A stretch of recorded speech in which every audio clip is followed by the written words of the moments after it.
It's Wednesday. Welcome back inside the Gamecocks, the show brought to you by Palm Casual and our friends at the Barn Dough Co. Happy New Year, Brad Crawford. How you doing, man? I'm doing well, man. Thankfully, I'm out of Los Angeles. Sad time right now, and actually, the Rose Bowl in Pasadena is now in the evacuation zone. So, man, that'll be bad news if we lose, life and one of the best venues in college football. Yeah, I've got it on in my office on the TV. Pacific Palisades is gone. Like it's not even there anymore. The whole thing is burned to the ground. When I touched down last week, there was so much. I thought it was smog, but it was smoke in the area. And of course, they didn't have these crazy winds like they have over the last 72 hours that have really changed things out there. But yeah, prayers to those in Southern California. Yeah. Was that your first time at the Rose Bowl? That was my first time in California, actually. Yeah. Wow. All right. Never California. Tell us about your experience. It had to be amazing. I think every college football playoff title game should be held in Pasadena. Beautiful. I mean, there's no ribbon boards. There's no crazy fireworks, but just, the pageantry and every seat in that place is great. In the fourth quarter, man, I walked down from the press box and just sat in various areas of the stadium and watched the final quarter of the game, and it was just amazing. Going on field post game was really cool, and just being at the mecca of college football, it felt like that was kind of the epicenter of everything. Kirk Herbstreit has said the same thing over and over. If you're a fan of this sport, at some point in time, you got to go there. Yeah. You got to go see it. And because of what you just said, like it's as complicated as California is. It's like it's a very simple. It's probably still the most simple version of college football that we have because of the pageantry, and they have protected that over the years. Yeah, you're driving through, Los Angeles, not so pretty. You see these crazy looking trees that we don't have in the Carolinas. Palmetto trees there. Palm trees are, wild looking on the West Coast compared to what we see around here. But then just all of a sudden you get into the city/town of Pasadena, and it feels like a small town, and there's mountains everywhere. And then there's the Rose Bowl just in all of its infinite glory. But awesome time there, man. Well, happy for you that you got to spend time out there. That is really, really neat. For all you do for college football, it's neat to be rewarded like that from time to time, and get to go spend time around such an incredible event. There are going to be changes to the CFP, so maybe your dream comes true one day with that. Who knows? We'll find out. Probably a little bit of a better experience than if you were in the press box in Orlando last week for South Carolina's loss against Illinois. I was down there. The Citrus Bowl, is a good bowl game. They do create a great experience. Orlando is such a destination. Although I will say leaving the theme parks is the best part about going to them when you walk out. But since I'm gonna broad stroke this, and then we'll kind of chop it up from there, Brad. But give us your synopsis of the ball game. Yeah, I watched the Citrus Bowl almost in its entirety from the media hotel in Los Angeles, and there was probably a group of about 60 of us in there. I was the only Gamecock. A lot of everybody in that room knew that. So they were kind of watching on pins and needles with me in that fourth quarter. But, I thought offensively the game plan was different than what we've seen the last month and a half of the season. LaNorris Sellers, it looked like to me, was told to just, keep going through your reads and try to make something happen with your arm. We don't want you taking many hits this bowl game. And that kind of counterintuitive to what makes this Gamecock offense go. Moving the chains on third down, having these clock-eating possessions, and then letting LaNorris score in the red zone. But didn't happen against Illinois. I thought Illinois played big boy football. Without Kyle Kennard, they certainly had some success off the edge. Gamecocks up front missed a lot of tackles that maybe they hadn't normally missed. But it's a bowl game outside of the playoff, man. You all know how much I love bowl season, and I don't want to see it evaporate, but it's an exhibition game. Several of the Gamecocks' best players were not on the field.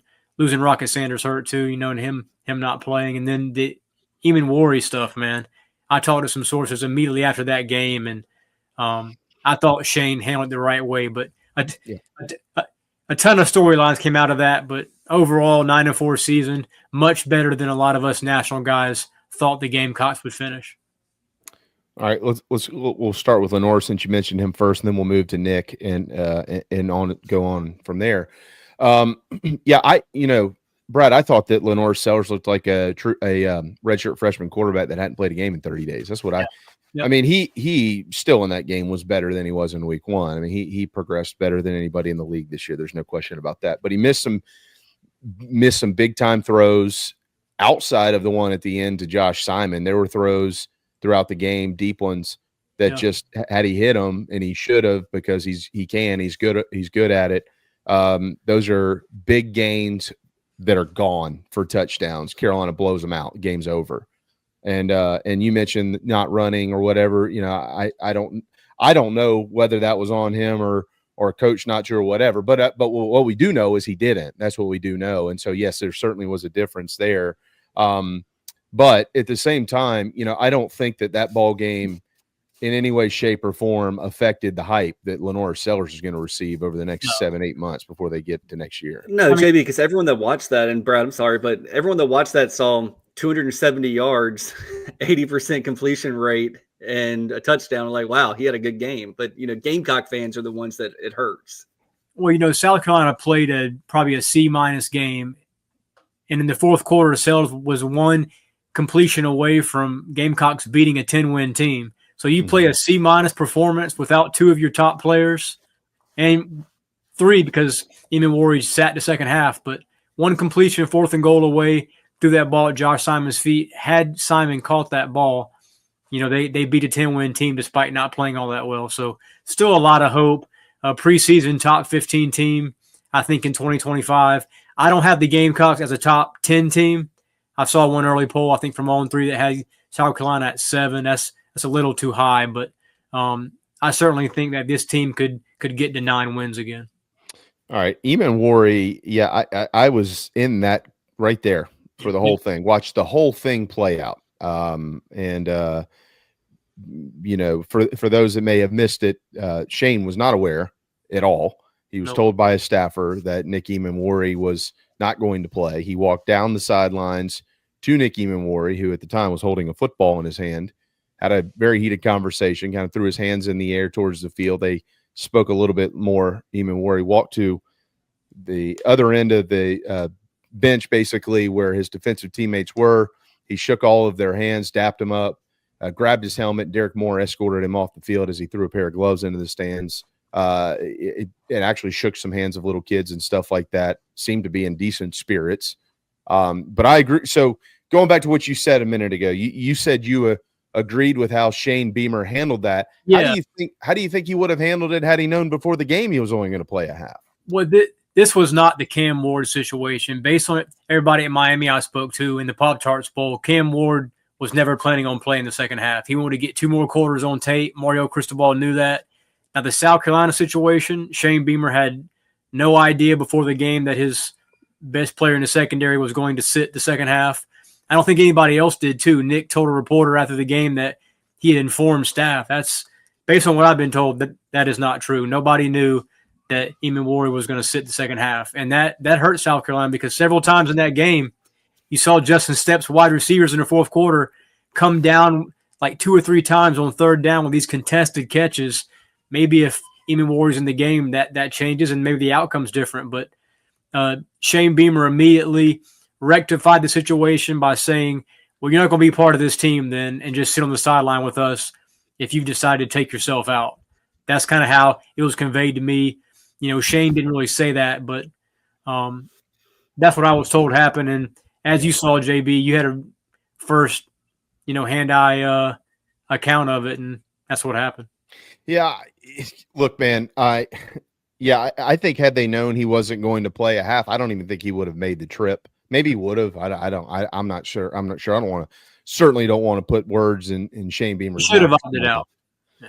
Well, if you're not going to play, you opt out. And you mentioned, changing the game. I mean, there's 2 different ways to have this conversation. One, and we asked our buddy Pat DeMarco about this other day. He said, look, they're all going to practice and prepare for the same team. I know that. But when you haven't played football in a month, and one of them is an All-American, and he's not going to play, and the backup's going to need to play a little bit more, probably going to want him to get a few more reps, maybe focus in a little bit more. I would just think from a human sense standpoint here, that's number one. Number two, yeah, man, look, Brad, to your point, I agree with that. Like, you're in the second half. It's no different from an injury. If you're in a game in the regular season and a corner or a safety goes down and the backup comes in, regardless of how good he is, just because they're fresh legs, he's new to the ball game. Generally, OCs take notice of that, and they'll try to find a way to exploit it in ways that even our eyes can't comprehend. Maybe we don't see it, how they're taking him out of a play or whatever, and whatever the case is. So I don't know that we'll ever really know the truth, but I think that you make a very valid point there in the fact that when he wasn't on the field, Illinois clearly had to somehow attack that on their end.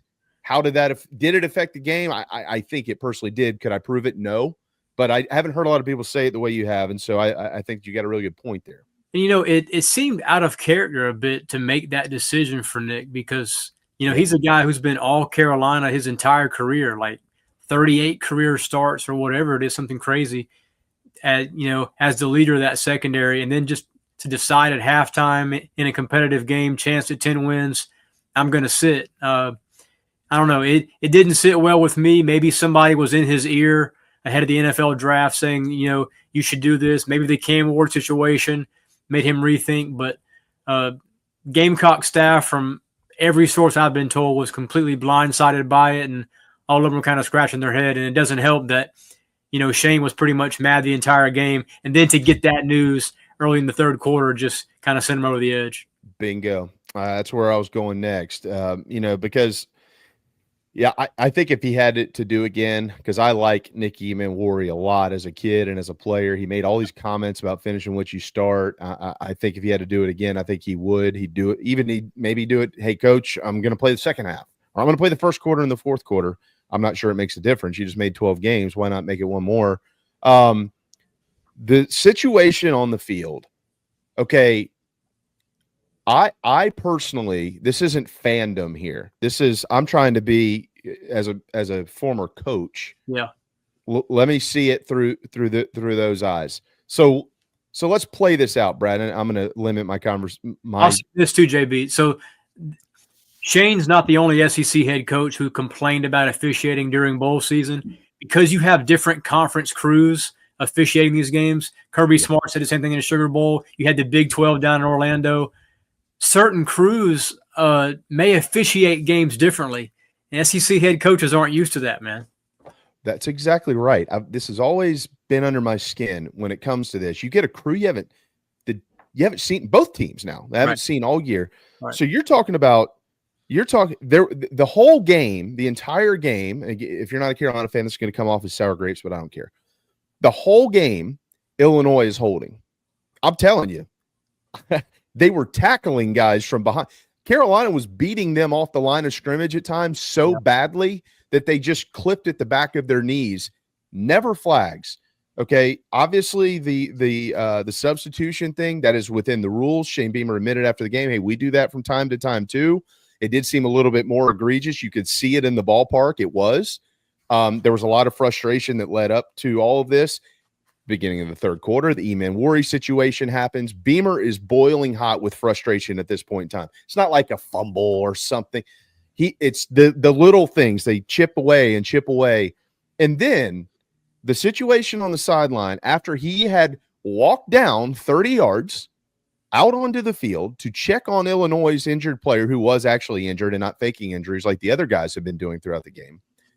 Checked on him, patted him on the head, patted him on the butt, and said, go get him, big guy, and walked back to his sideline. Bielema takes 3 minutes to get across the field and then proceeds to do what he did. I'm asking you for what your opinion was of that moment for Shane Beamer, because my opinion was that was the right. I don't care what fans think. Oh, he needs to hold himself to this level. Bull crap. Every player on that team was behind their head football coach because they were tired of it too. I thought that was a great moment for Shane Beamer, and I think that's a moment that's going to help him a lot in the offseason as well when it comes to talking to other players about wanting to play for him. I've got your back is what he was telling everybody. He's an emotional guy, JB, and I think all of us who have seen this first 4 years in Columbia, this is the way he acts when he's passionate. And for an opposing coach, especially Brett Bielema, he doesn't have a history of this kind of arrogant, pompous personality that he had. But, man, in that bowl game on New Year's Eve, it was a different Brett Bielema than I have seen. And it has continued in the days after the game. I mean, these coaches have kind of gone back and forth now for almost a week. I don't know. They say, even bad press is good press. Illinois hadn't been talked about all season. Now they have 10 wins, and Bielema's trying to, get as many eyes on this team as possible for next season. But I thought Shane reacted in a way that I probably would have done the same thing. And like I said, it was a competitive game in the third quarter. He was motivating his team as much as he was standing up for himself and his players. So Shane's not one to back down. And, that was a reaction that I wasn't all surprised about. But we've seen that out of Shane before. Maybe not at that level. But for Bielema to come at him pretty much on his opposing sideline and, do that hand signal and everything, it was crazy. It made for an exciting Citrus Bowl, though. And I'll say this too, like, I understand what Brett Bielema is talking about when it comes to safety. Okay. Yeah. But hold on to everybody. Let's all stop here before this gate swings closed and he wins the game. All right. You want to talk about safety. All right. You got guys faking injuries all game long, just dropping to, the integrity of that is beyond Bush. Yep. Lane Kiffin's MO. Yep. It's BS is what it is. And then number two, this hasn't been said by any of the national guys, but you play to the whistle. And let me make a point here. Brad, had they played to the whistle, because the whistle never blew, had they played to the whistle on that kick to the end zone and covered the field like they should, you do realize when that ball was thrown across the field to Nick Harbor by that time, those guys would have been standing in the end zone tackling him for like a safety, or maybe he'd be on like the 2, 3, 5 yard line. It would have blown up in Carolina's face. So I get it, what he's saying from a safety standpoint. Well, I don't want my guys to get blown up or whatever because but you still play through the whistle. The whistle never blew. It's just like if you go to tackle a guy and they don't blow him dead, you might want to get him on the ground. So yeah. I totally disagreed with what he said. I thought it was hogwash. Yeah, and for Shane to get mad at some of the pre-snap stuff, it was Bush League what Brett Bielema did, but it wasn't against the rule. Just like Lane Kiffin, he always has his players on defense go down while the opposition has the football, moving it on the Rebels. But right now, we don't have any rules against faking injuries. We're trying to combat it, but there's nothing against it. So these coaches are just trying to take advantage of some of college football's issues right now, and both them coaches were able to do so during bowl season. Hey, Brad, from a national standpoint, the faking injuries thing, there was some outlash, and SEC commissioner came out and said, hey, we're not going to stand for it in our games. Have you seen the national perception? Because Gamecocks can stay in their bubble and, it's impacting them in different ways. But is there a way to rectify it? Does the nation care enough? Does the NCAA care enough? I'm not sure. You could tell the head of officiating at each game. It would be just a crazy subjective penalty to try and determine, okay, did that player fake an ankle injury or is it really hurting? I saw at the Rose Bowl, I was staying on the sideline in the fourth quarter, and Oregon was out of timeouts, and I saw a cornerback just go down after a big game for Ohio State. I don't think he was hurt, but nobody ever questioned that. We see it happen all the time, though. And these officiating crews are going to have to start determining whether or not it was an actual injury. Maybe, I don't know, maybe if you go out for an injury, that player can't come in that same series. That'd be a way to rectify it. So would Ole Miss have Walter Nolan fall down the line of scrimmage if he can't play, the rest of that quarter? That'd be a way to me, I think, instead of penalizing a team for faking injuries, make that player who went out, maybe miss the next 10 snaps or something like that. With an abundance of caution for the player's health. Right. Yeah. Right. Yeah. Exactly. Well, they did it to themselves. If it gets to that and you're like, hey, he's just out of breath, he's good to go. Sorry. This is what's been happening the last few years. Yeah. Brad, we're going to have you back on obviously again soon. We'll talk more about South Carolina. Yeah. As they enter winter workouts, and then of course spring practice right around the corner. But we do have two big games that's being played this week in the college football playoffs. Give us your thoughts on those. Yeah, I think Penn State beats Notre Dame. Three reasons for that is I'm not sure Riley Leonard with his arm can make enough plays on third down against this Penn State pass rush. Jeremiah Love only had a few carries for Notre Dame against Georgia. He's hurt with an ankle. And Penn State, I think, has better offensive weapons than Notre Dame. Tyler Warren, the tight end for Penn State, had a stud game against Boise State, 2 touchdown catches. And Drew Aller, he said he's coming back for next year. But if he has another big game against Notre Dame and then goes on, maybe wins a natty, he's coming out, guys. He's a first-round pick at quarterback. And then the second game is Texas, Ohio State. It feels weird saying Texas is the last remaining SEC team, but I, along with the rest of the national media, agree the SEC was down this season. Okay. Georgia as the SEC champion, this was Georgia's worst team in probably 5 years. And yet they made the playoff, were able to get there and lose Notre Dame. But I don't know. I like Ohio State. They are loaded. My colleague Dennis Dodd actually wrote this morning that after Ohio State wins the Natty here in about 2 weeks, Ryan Day should just step away.